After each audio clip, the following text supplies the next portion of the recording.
Saya sarankan sih kalau mau nabung pakai emas. Itu lebih mudah. Ini saya sarankan. Karena ayat-ayat di Quran ketika bicara harta itu kebanyakan bicara tentang emas dan perak. Ya, misal Quran surah ketiga, ayat ke-14. Paling kanan agak ke bawah. Zuyyina lin-nasi hubbus syahawati minan nisa'i wal banin wal qanatiril muqantarati minan dzahab wal fiddah. Ya, qanatir muqantarah itu ada harta yang punya nilai intrinsik, berharga.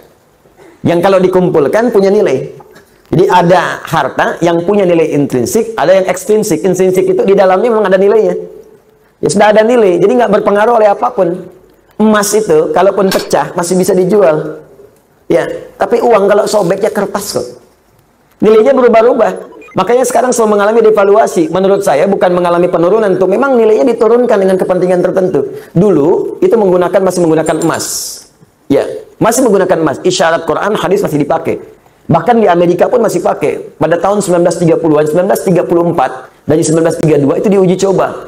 Dia ada sekumpulan orang berkumpul memikirkan sifat monopoli. Bagaimana memonopoli dunia dari sistem keuangan. Maka diwujudkanlah uang kertas itu. Diuji coba asalnya di negara barat sana. Lokal sifatnya. Lokal. Apa yang diuji coba? Ditarik emas-emas dari penduduk lokal, dibuatlah uang kertas. Yang tidak mematuhi diberikan hukuman. Maka dari situ diberikan uang kertas, tapi uang kertas itu masih punya nilai setara dengan emas. Diberikan per onsnya emas itu setara dengan $20 pada masa itu. Terus orang nukar tuh, yang sadar bahwa kertas ini nggak punya nilai intrinsik, maka dia menyimpan kemudian emasnya di tempat lain supaya tidak kena hukuman. Ini kisah nyata ini, nanti ada perjanjiannya.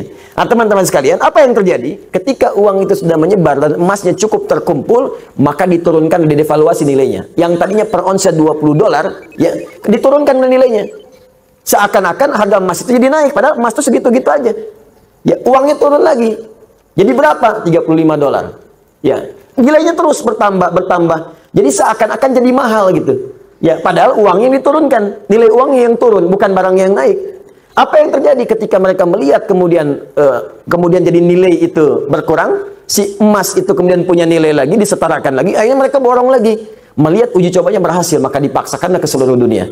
Maka dipaksa uang-uang mata uang yang kita gunakan untuk turun nilainya. Mata uang mereka naik. Makanya satu kita balas dengan 13.000. Mereka cuma mengeluarkan satu, kita keluarkan 13.000. Dikuraslah kemudian harta benda kita keluar. Paling gampang. Makanya nggak ada nilainya. Tempat lain ada yang 20.000. Mereka ngasih satu, kita ngasih 20. Dan yang paling gampang itu kan kertas. Kertas kalau disobek, dihilangkan nilainya, nggak ada nilai.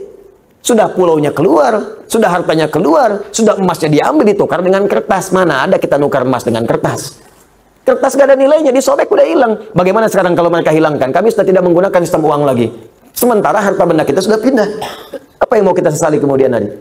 Nah, makanya ini bahasa, ini ilmiah ya, ilmiah. Kalau mau diskusi silahkan. Ini ilmiah, jadi kita diskusi. Makanya dulu Bung Karno ketika membuat uang itu konsultasi pada ulama. Dan ulama mengusulkan tetap berikan nilai intrinsik di uang kertas itu setara dengan emas, sekian ons misalnya. Ya sekian gram, supaya ada nilainya. Kalau enggak itu jadi kertas. Itu sempat dipakai. Coba belajar sejarah yang baik. Cek lagi ke belakang. Dulu nilai uang kita itu ada setara dengan emasnya. Belakangan kemudian dihapuskan, jadi kertas saja di situ. Makanya nilainya semakin melemah. Sebetulnya bukan uangnya yang lemah, bukan bendanya yang naik, uangnya yang dilemahkan.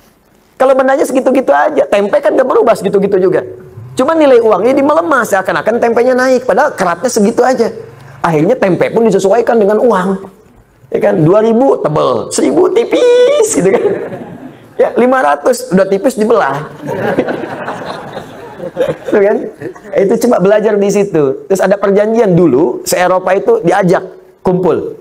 Makanya bikin dulu ada The Fed ya, masih sekarang sampai ada. Terus IMF dibuat pada saat itu untuk ngutang-ngutangi. Ya itu ini pelajaran ya, mesti kita tahu gitu ya, konteks ini untuk belajar. Makanya ekonom kita itu selain pintar mesti soleh. Supaya dengan kesolehannya bisa memberikan manfaat untuk bangsa. Itu poinnya. Dan kita mesti belajar. Nah termasuk ini bisa dibawa bekal untuk haji. Kalau mau haji, mau umrah, nabung pakai emas. Nggak akan berubah. Nabung pakai emas. Silahkan ada logam mulia, ada dinar, kumpulkan. Demi Allah saya katakan ya, nilai itu, karena emas itu punya nilai intrinsik, maka dia akan terus naik. Akan setara. Harga kambing di masa Nabi sampai sekarang pun sama nilainya segitu. Jadi walaupun orang kelihatan naik sekian juta, dulu cuma 1, sekarang juta. Dinar cuma 1 dinar selesai. Dari dulu 1 dinar, sekarang 1 dinar. Ya. Dari dulu emasnya sekian, ya sekian. Anda kalau nabung pakai emas, mungkin nggak akan 20 tahun, 40 tahun. 10 tahun Anda pakai HJONH Plus tuh.